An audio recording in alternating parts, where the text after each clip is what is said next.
Bonjour, Emily. Bonjour, Caroline. We are the real Fishwives of Paris. Today we are going to talk about the most popular soft cheese in France. And it is not brie. Ah, quelle horreur. Emily, why are you qualified to teach me all about Camembert? I am a huge cheese fan, but more than that, I am a culinary journalist specializing in cheese. I judge cheese contests, and I spend a lot of my time getting nerdy with cheesemakers and finding out all about the history of French cheese and French food. And Caroline, what are you doing here? Well, I'm mostly here to eat the cheese, but I am a wine expert who's lived in France for 7 years now. You've been here for 18 years, right? I've been here for 18 years. Wow. And I run Lyon Wine Tastings, and we do not serve Camembert because it is not local to Lyon. So I'm really excited to eat some of this cheese and to learn about it. We're going to do a big tasting at the end, which I am very excited. I actually have a present surprise for you, which I'm pumped about. But this is our real Fishwives take. And what does that mean, Emily? I mean, Fishwives, right? We're loud. We are unapologetic about our opinions. We're a little salty. We're a little salty. I think we get shit done too, you know? Yeah. Yeah. Fishwives. I just love the idea of reclaiming what, is sort of an archaic Shakespearean insult, I mean, I think most of the old insults are best reclaimed. I'm ready to live up to my most obnoxious self. Yeah, we're in our Fishwives era and we're not mad about it. No. Let's talk about cheese. Let's talk about cheese and let's talk about Camembert specifically. I mean, this one is beautiful. It is odoriferous. I'm really sorry, audience, that you cannot smell the footiness of this cheese. It's pretty stanky, but I think actually the real stench is coming from my little surprise that's coming later. But when we opened the fridge, it was like a green cloud of gas from a cartoon fell out of it. So that is where we're at. I feel like the Camemberts that you're going to get in the States, or even the average Camembert that a French person is going to be eating on the reg, is not this stanky. Well, Camembert, I think, is a cheese. There's a lot of variety in terms of the quality of individual cheeses, but Camembert is one where you see maybe the biggest variety in terms of your humble industrial Camembert versus your stanky. In France, one of Camembert's many nicknames is God's feet. Ah. And I think it's just apropos. Interesting. Yeah. Well, before we dive into that, I really want you to share the history of Camembert with me because I know it is illustrious. It's illustrious and it's long and it's complex, but I think, we have, as is often the case, a really pretty myth, a really pretty legend, and then we have the reality. Yeah, which are usually not the same thing. Generally speaking, these myths have a bit of truth to them, and then they take a big left turn at Fantasyland and go off the rails a little bit. So the truth here is that during the French Revolution, all priests living in France were forced to swear allegiance to the new republic. Were they not allowed to be priests anymore? They were allowed to be priests, but basically they had already sworn allegiance to the Vatican. They can't also swear allegiance to the republic.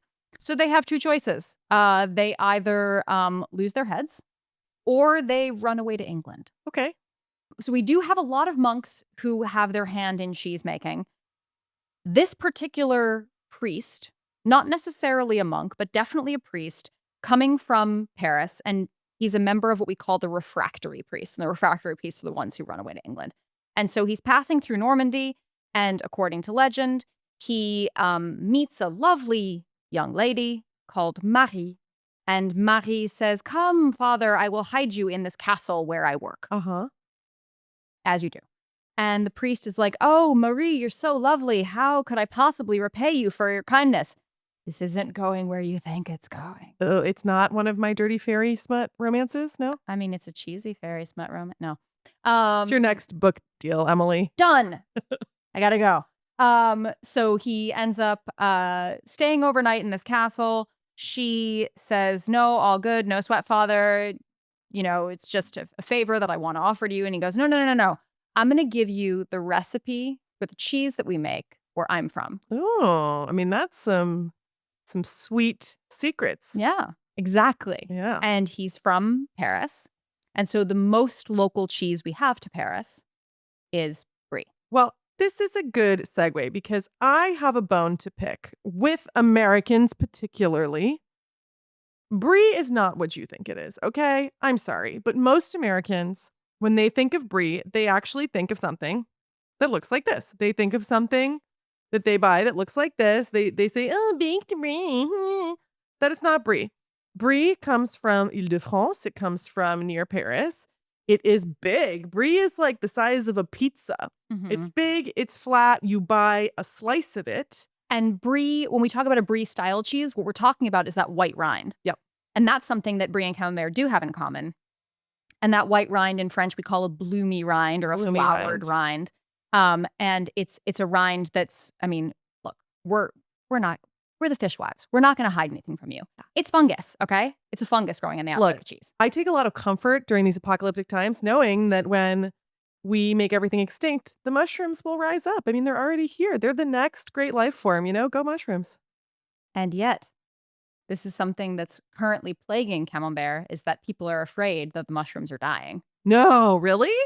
They're wrong, though. Okay, good. But we'll get to that. So, Okay. Basically, we have this woman who's living in Normandy. She gets this recipe for this cheese from Île-de-France, and she uses what is locally available to her. And in Normandy, we have a very specific breed of cow called the Normand cow. Normandy, if we look at the word, it has this idea of the Norsemen in it. So we had the Vikings who came over, who conquered Normandy. They brought these cows with them, and the descendants of these cows are the Normand. Okay. And Normand have very, very rich, fat-rich milk. And so when you use that milk, and you have, your individual fungus in the air, you're going to end up with a very different cheese just by virtue of taking that recipe and making it somewhere else. Yep. So Marie gets this recipe, and by using the mold for a cheese, and I'm not talking about moldy mold, I'm talking about a mold like a ring mold. Yeah. Yeah.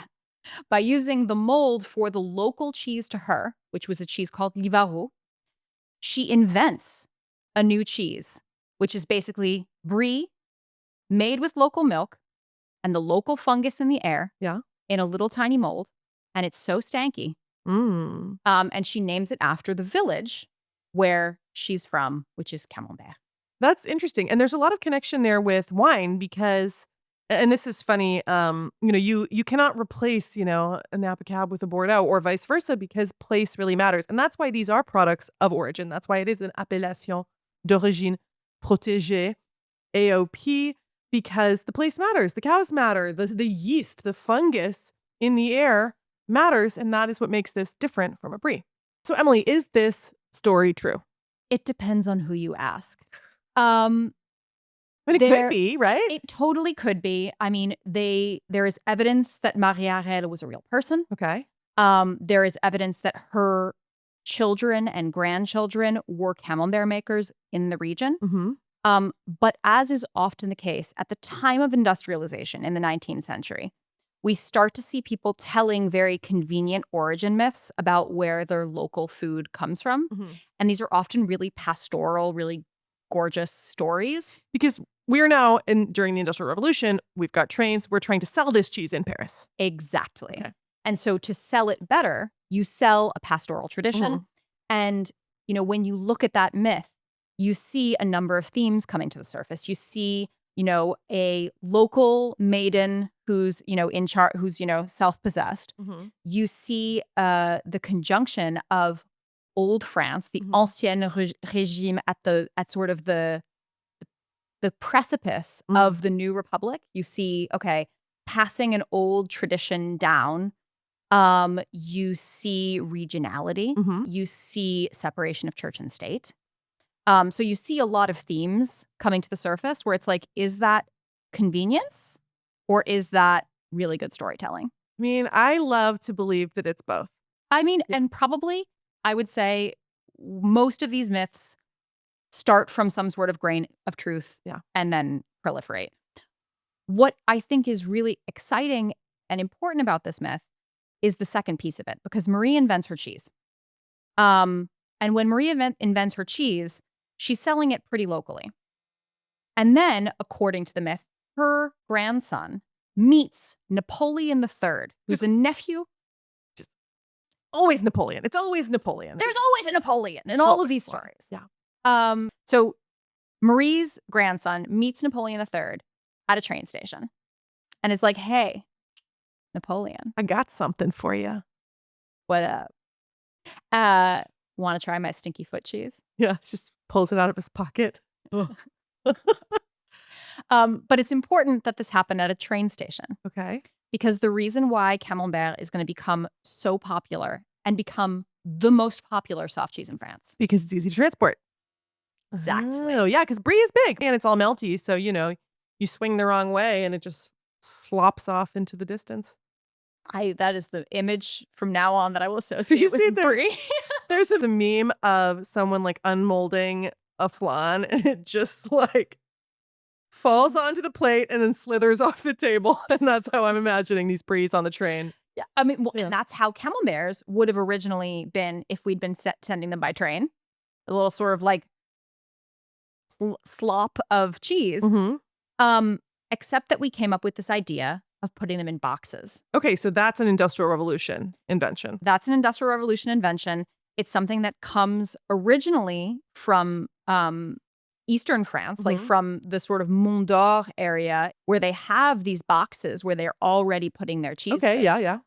And people realize, hey, we can use boxes for Camembert. They originally were buying them almost like IKEA boxes, like you'd get them flat packed and you'd have to staple them together for yourself.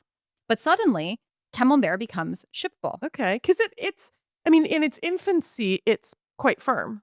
But how long does it take to develop?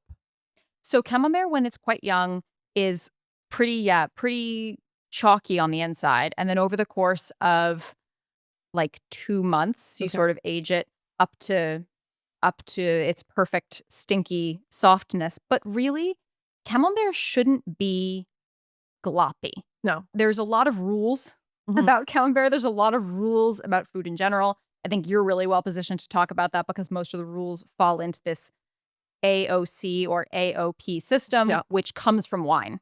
So can you get us like a quick and dirty, like what is an AOC? So AOP and AOC are interchangeable. It's Appellation d'origine protégée or contrôlée, which we see more often for wine. And an appellation is a physical boundary on the map and a set of rules. So for a wine, that could be that the grapes have to come from the boundary. They have to be these grapes. For a cheese, it's the breed of cow. It's the percentage of milk fat. It's the shape. It's the aging. And, you know, those rules even do go into packaging and sales. And so it really encompasses everything that defines a product as being a product of origin. And it's a way to protect producers, protect the brand value of the product, and also to protect consumers so we get what we are expecting. The problem with Camembert is that it becomes really popular before we start protecting cheese. So the very first cheese appellation is Roquefort, and it isn't sort of developed until 1925. So we're way after the Industrial Revolution, way after rail travel. Camembert becomes popular, really sort of rises to popularity in the 19th century, becomes something that people get really excited about. And then, of course, when you get excited about something, you start copying it, right? Like imitation is the highest form of flattery. Indeed. So with Camembert, we have a cheese that's highly technical to make. Okay. So you need very specific rooms for airing it out, for drying it out. It's made, the reason that its texture is so unique is that it's made by hand ladling curds of cheese into a mold in 5 distinct layers at 40-minute intervals. That sounds like a lot of work. And you can't just be like fucking off and doing something else in the meantime. Like, you know, as opposed to a lot of other sort of country traditions where you can leave it. Yeah, you can't do that with Camembert. So it becomes something that's industrialized pretty early on. It's no longer as much of a farmstead cheese that you would just like make with your leftover milk. And so because of that, it becomes heavily industrial. It starts getting people a lot of money. And so a lot of people want to copy that recipe. What's going to happen is that farms are going to get bigger. So you're going to start hiring more people. You're going to start buying in milk from other farms, which was totally mind-blowing in the 19th century. Oh, really? This 'Cause idea. that's how it's done now, mostly. Exactly. Yeah. That's how it's done now. But at the time, your cheese was a byproduct of the fact that you already had cows. Okay. So you wouldn't be like, I'm going to go buy milk from somebody else to make cheese. You're like, oh, shoot, what am I going to do with all this extra milk? I guess I'll make cheese. Okay. Which is how Livarot got developed, which was the predecessor to Camembert, the cheese that was most popular in this region before Camembert started to develop. So now we have this cheese that is expanding beyond the frontiers of Normandy that is very, very popular. And now everybody wants to make it because it's being sold for a lot of money in Paris. So in Brittany, you have people making Camembert. In the Loire Valley, you have people making Camembert. Except it's not going to have... It's not Camembert. Right. Yeah. So the word Camembert is being used willy-nilly for a really long time.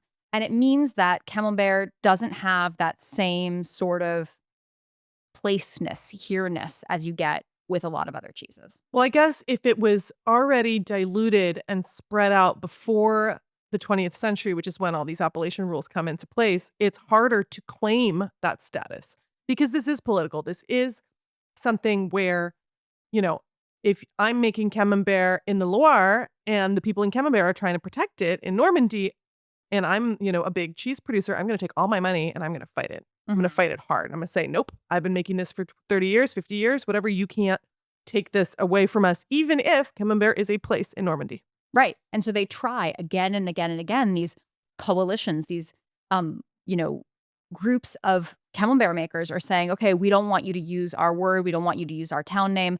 And there's nothing they can really do about it. And it gets even worse after World War I, because during World War I, Camembert becomes the official cheese that is supplied to French soldiers in the trenches. Okay. So they all get a taste for it and they all go home with a taste for it. And so now everybody wants to get Camembert. And so now they're just industrializing it, making so much of it. And so these small artisanal producers of a cheese that really is linked to a place, well, they're fucked. In the 1980s, Camembert producers finally got their AOP. So we get Camembert de Normandie, this phrase that's protected rather than the word Camembert. And it's that little de that's going to be a problem because big producers who want to be able to bend or break the rules of Camembert, which might be, okay, which cows are we using? Right now, the AOP requires that at least half of the milk that goes into your Camembert come from those Normand cows, that original Normandy breed. Okay. The other half is probably going to be from Holsteins because they are milk machines and they produce a lot of milk.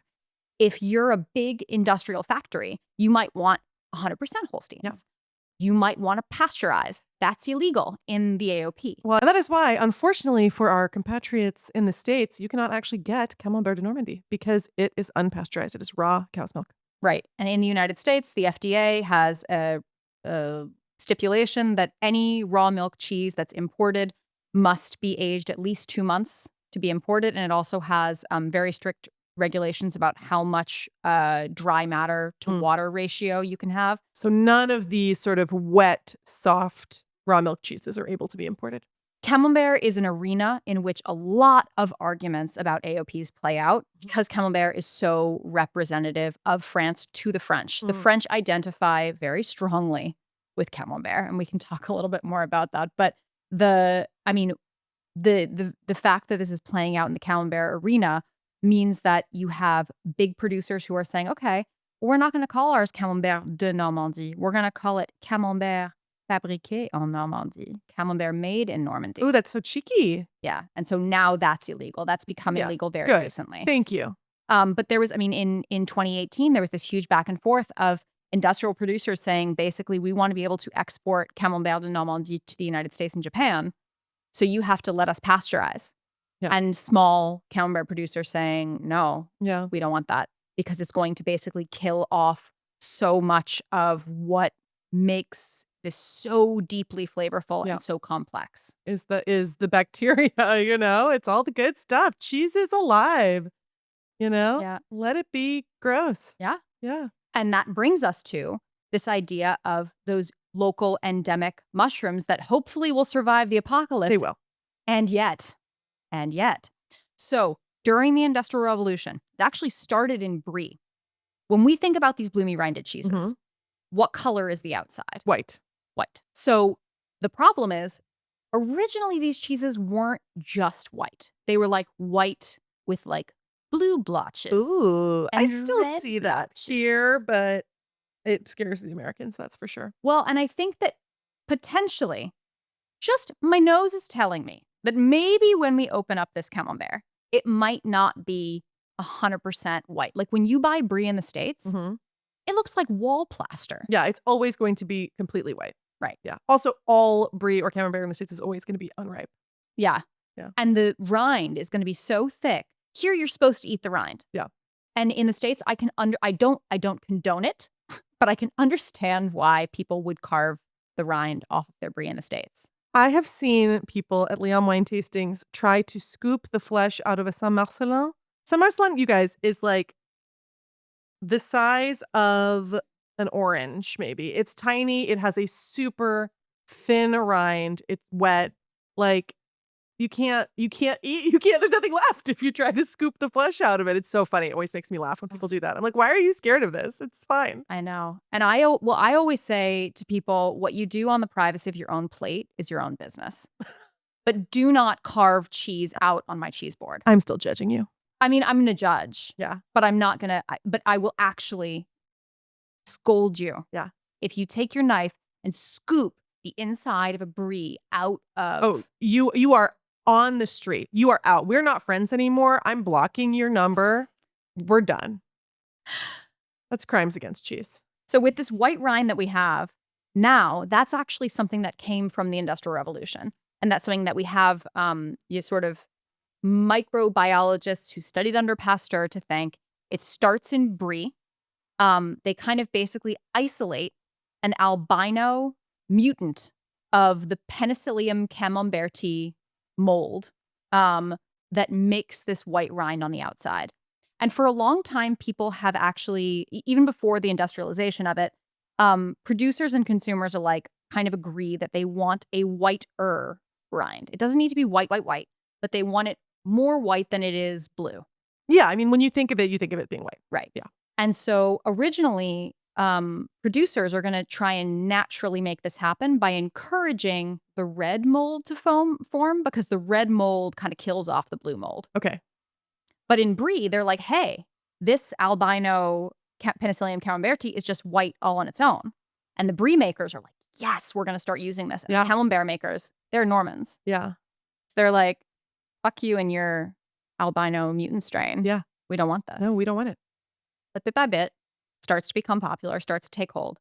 And then essentially it kills off the original, I know. Yeah.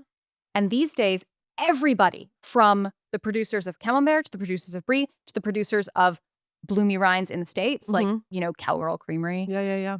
They're all adding this sort of lab-grown spore to their milk to force it to have this very white rind. Interesting. So it means everything looks a little bit similar.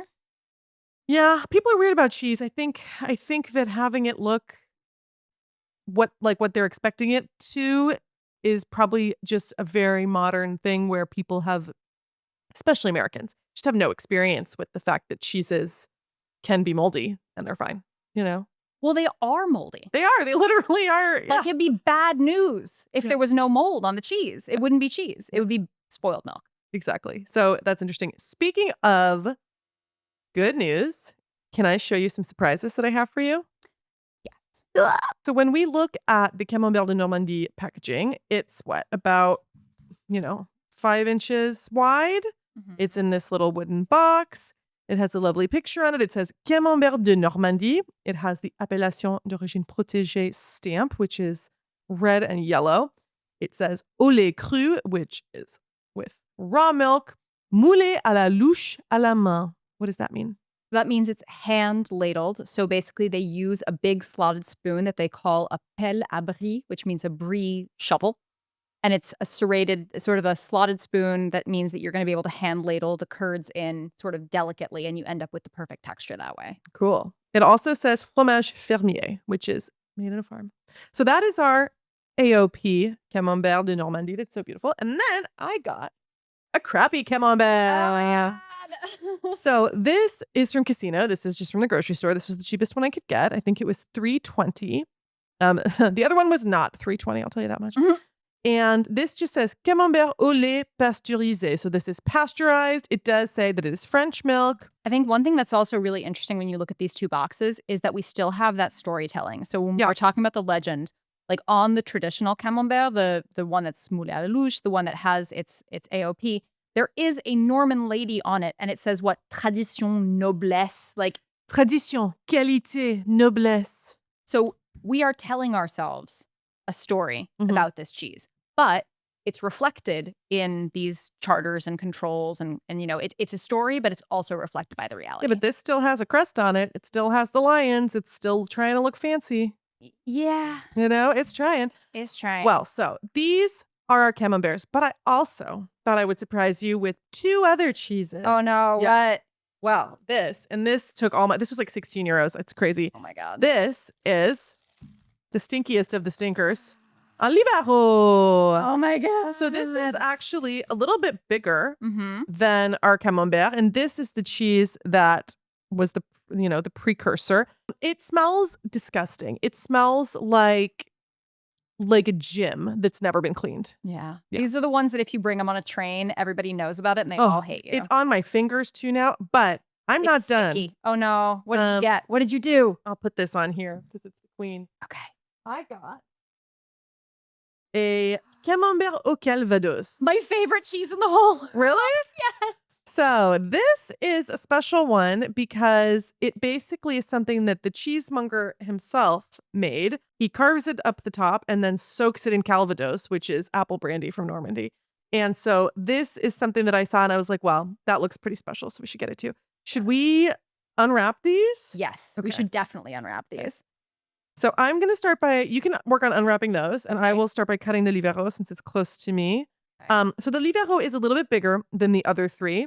Yeah, so probably got another inch on it. So traditionally, they should all kind of be the same size, but Livero, for example, traditionally would have been made with skim milk. Now it's not anymore. So there's been developments in these cheeses. The reeds are tough to work with. Yeah. Okay, so I want to briefly take a moment to talk about crimes against round cheeses. Do not cut your cheese across. You always cut a wedge out of a round cheese. You do not cut across it like you're chopping off the top of it. We are not barbarians, okay? Yeah, and the reason for that, honestly, like if you're ever unsure of how to cut a cheese, bear in mind that the rule is don't fuck up anybody else's piece. Yes. And they all age from the outside in. So you want to have clean ratios so if you like lop off like you cut off the arc of a Camembert, you're a monster and you're not invited to my house anymore. No, that also gets you banned and blocked. And maybe stabbed. I have a little bit of cheese crimes that I've committed by failing to bring these out of the fridge. So these are fridge cold. I apologize because that means that we're not going to get all of the nuance, but I forgot and I'm a human too. Oh my God, this Livero is so stanky. It's not as wet. I don't think Livero is ever as wet, is it? No, it's not as ripe. Not terribly wet. Like there are definitely, we're going to do a whole episode about. There you go. You like it? The thing is, I think this Livero, to me, tastes a lot better than it smells. Yeah. Like, it smells it actually smells worse uncut than cut because the inside is actually pretty mild. So the idea with Livero and all wash-drying cheeses is that you're basically daubing the outside in a brine solution that promotes the growth of a very specific bacteria called Brevibacterium linens on the outside. It's the same bacteria that you get on your sweaty feet at the gym. Yum. It's why it smells like gym sneakers. Okay. But Livero is a relatively mild-mannered wash-drying cheese. When you look at something like Époisse, it's like wet. Yeah. And then it's sloppy. Yeah. So it's going to be quite different. I think Époisse is disgusting, and Munster too. But so this of all the wash-drying cheeses is the one that I can tolerate, and it is too cold. I apologize for that. It's got a pretty bouncy interior. It has some holes. It has a really nice, almost like if Baby Bell had some holes texture. Like it has that slightly rubbery texture. It's really tasty. It's not as intense as it smells.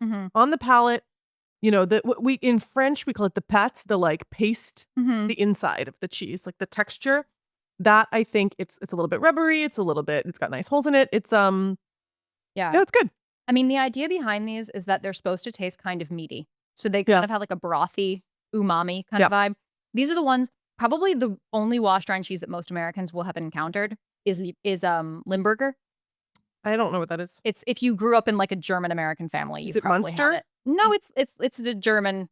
It's very stinky. Uh-huh. This one's a lot more mild mannered than that. And any orange rinded cheese that you see in the States is probably colored orange with annatto seeds. So you're not you get here and you're like, Munster, that looks delicious, and it's completely different.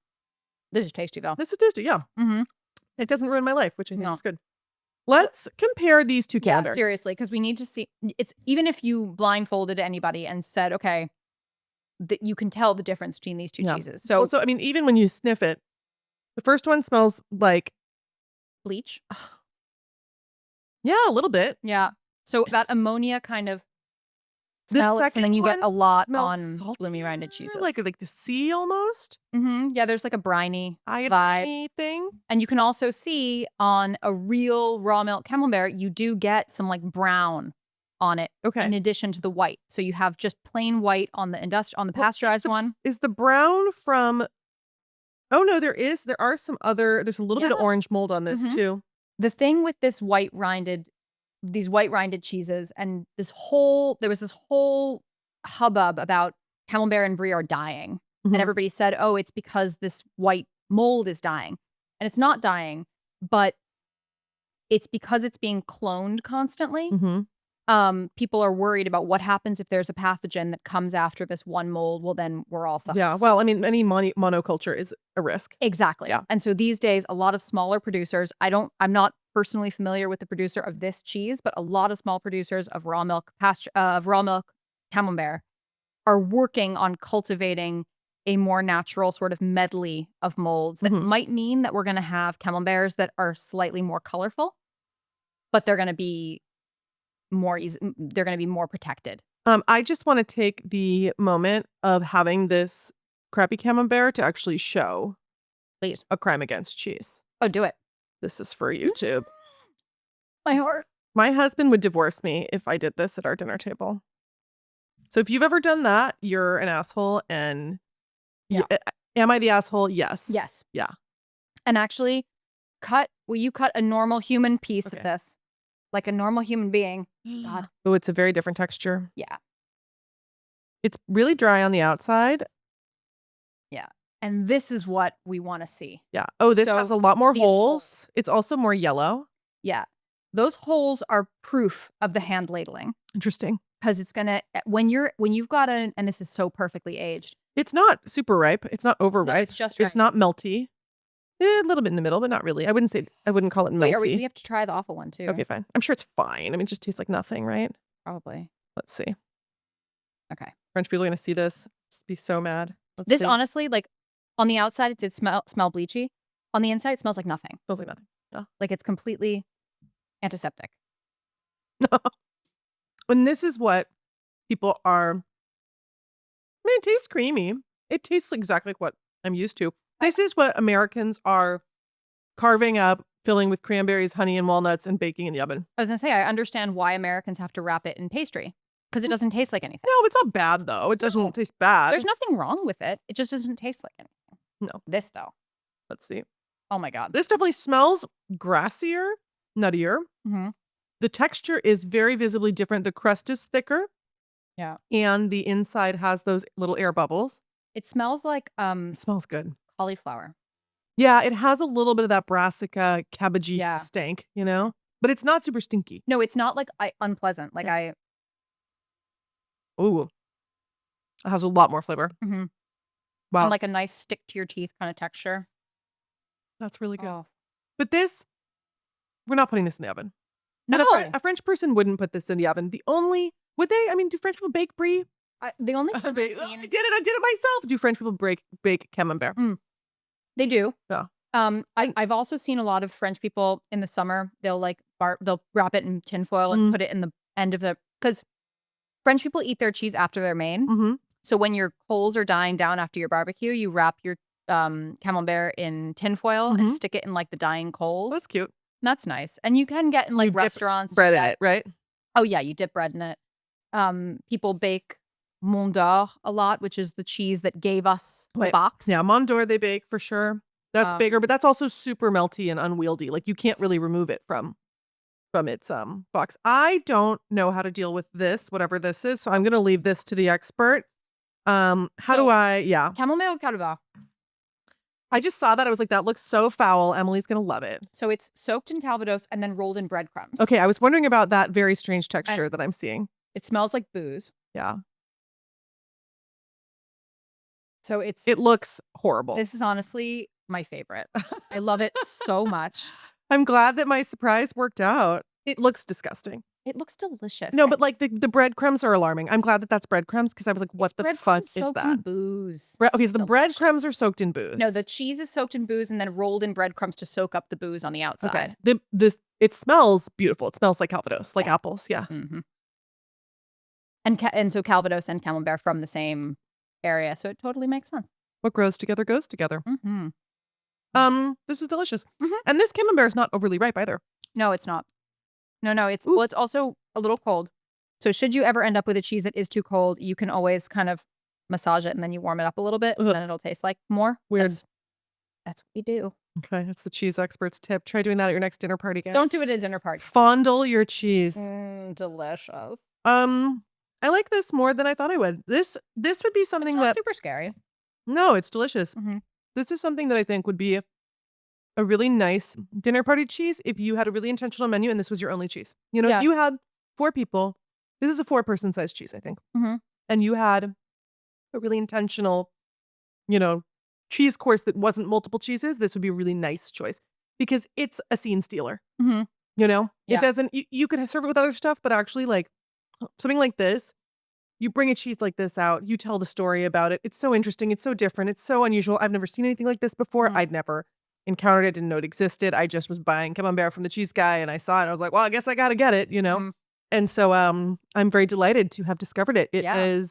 I'm delighted you brought it. Yeah.